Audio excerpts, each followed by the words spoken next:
दोस्तों देखिए आज की खूबसूरत तस्वीरें दीपिका शोएब और उनके बेटे के साथ की है।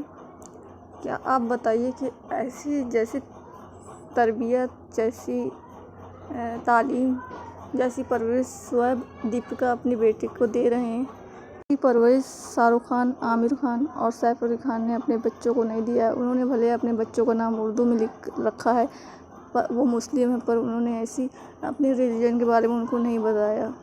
देखिए कितनी अच्छी तरबियत, तहजीब, तालीम शोएब और दीपिका अपने बेटे को दे रहे हैं। अपने इनके देखिए बच्चे को कैसे खिला रहे हैं और बेटे के सर में टोपी है, उनको रमज़ान के बारे में सिखा रहे हैं। बचपन से उनको तहजीब सिखाई जा रही है उनके घर। क्या आपने ऐसी तस्वीरें कभी आमिर खान की, शाहरुख खान की और सैफ अली खान की अपनी बीवी बच्चों के साथ देखी होगी? नहीं देखी होगी।